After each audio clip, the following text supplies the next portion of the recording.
Does your tire pressure really matter? Yeah.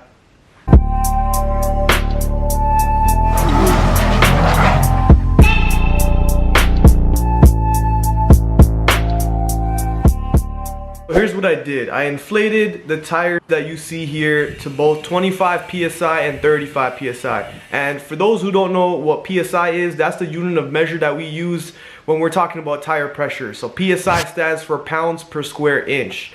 So when you got a high number, you got more pressure inside the tire. You got a lower number, you got less pressure inside the tire. That's how that works. So I inflated the tire, now it's at 25 psi. This is what it looks like. Then I inflated it even more to 35 psi, and that's what that looks like. So the comparison, as you can tell, even the height of the car changes as the pressures are changed. So I'm showing you this because a lot of people have this bad habit of just getting out of their cars and looking at their tires. What the fuck are you doing? And if they don't look low, they think it's good. Like, okay, I'm fine, you know, they don't look like they're flat. And that's a really bad habit to have. That can cost you a lot of money. And I'm gonna make this video because a lot of people can do this, you know, monitor their tire pressures, but a lot of people choose not to. So my job in this video is to convince you by the end of it to stay on top of, you know, checking your tire pressures regularly. So besides the braking system in your car, your tires are basically the most important safety devices that are on your car, because really they're the only things that touch the ground, unless like you slam the shit out of your car and the whole thing is touching the ground while you're driving.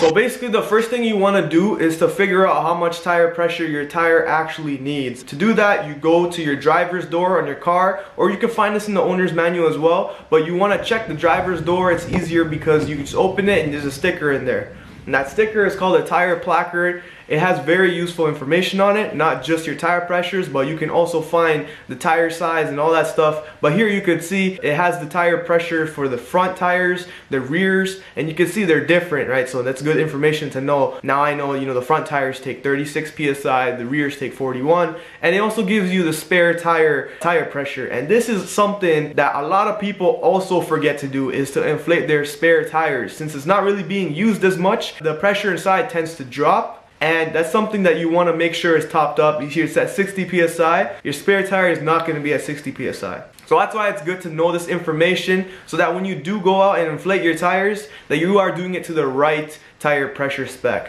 And you see, that's what you should be doing. You should be checking your tire pressures. But let's say you don't do that, and let's say your tires are in fact underinflated. You have underinflated tires, you have a higher rolling resistance, and that means your tires are going to want to basically drag against the ground or whatever surface that you're driving on. And when you do that, you have a higher fuel consumption. So for every 3 psi that your tire pressures are under, so you know that spec we were talking about in your tire placard, if you are 3 psi under that, you will have a 1% higher fuel consumption. Also, for every 3 psi that your tire pressures are under the specification, you're also losing 10% of your tire's life. Having low tire pressure also means that there's a greater chance for you to get into an accident, which can obviously be severe depending on what happens. But to reduce that, you have to make sure that your tire pressures are on point. And also, it reduces your braking efficiency, your handling, your cornering, your stopping, and all that stuff. So really, you're losing performance. You're losing control and comfort and all that from your car just because your tires are low and they're underinflated. And having an overinflated tire is not good either, because if you overinflate your tire, then you actually have less of the tire touching the ground, and because of that, you're reducing your braking, your handling, your cornering, and all that. And also, the tire becomes very stiff, so it becomes sensitive to whatever you're driving over. So oftentimes when you have an overinflated tire, you will have a more harsh ride and it won't be as pleasant. And one bad habit that I feel like some people do have is when they inflate their tires, they usually look at the sidewall and it will tell you some information, and here it says never inflate beyond 40 psi. And so what people do is they'll say, okay, I'll just inflate it to 40 psi, so it's not really going over 40. But that's wrong, because if you do it this way, you're usually always going to overinflate your tires. When you have underinflated tires, you're going to find that there is going to be more contact and more pressure being applied to the outer edges of the tire. That's what you can see right here as I'm pressing down on this tire. That tire is straight flexing out here. I'm flexing, yeah, I'm flexing, yeah. But because of this, you're going to have uneven tire wear that looks like this, as the outsides are bald and you still have tread left on the inside.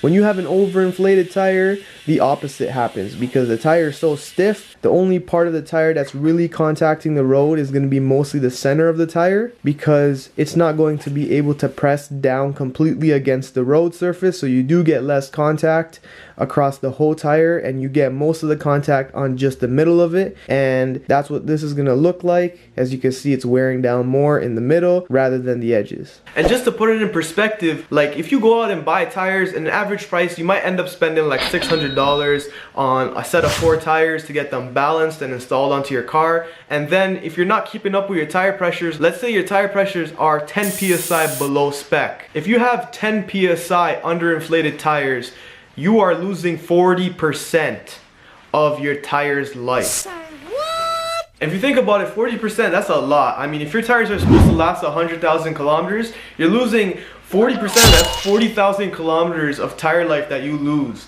A lot of people actually drive with less than 10 psi under the specification. And if you're spending $600-700 on these tires, you want to make sure they last, because what's the point of, spending all that money? You're paying $600-700 for tires that are losing 40% of their life. And even people on the road, like every 4 drivers that you see on the road, one of them is driving with underinflated tires, and that could be you. If you're gonna do yourself a favor, you want to check your tire pressures. Even like the temperature has an effect on your tires. Let's say you inflate your tires in summertime.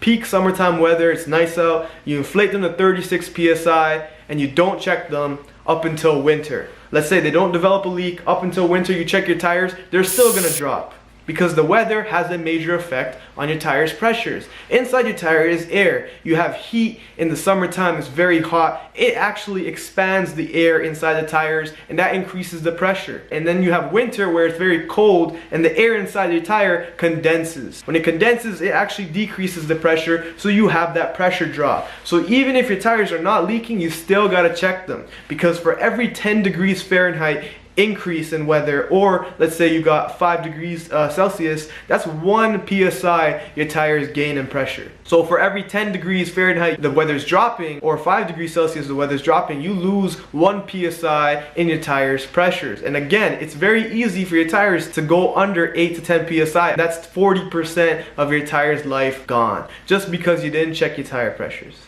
Now I get that it may be hard for some people to, commonly keep up with their tire pressures, but I'm not saying that you have to be that person that wakes up in the morning and is like, damn, I should check my tire pressures. But honestly, if you do it every oil change or every so often, and whenever you get a chance, if you want to do it, it's really good to check, because you can see if your tire pressures are all constantly the same. If one is lower than the others, you might have a leak. You start to look at things and you can find problems and solve them before you have to go out and spend a little bit more money to replace the damn thing or repair it. Check your tire pressures. It won't hurt you, but it will save you a lot of money.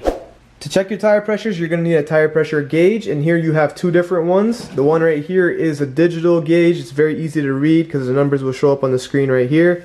And then this one's analog. It's a little bit cheaper, but the numbers will show up on the bottom here, and I'll show you guys how to use these. So this button right here turns this on, and then all you do is you find the tire valve and just push this up against it. Make sure it's not hissing. You see, you hear that hissing? You don't want that. You're not going to get an accurate measurement. So when it stops hissing, then you can check.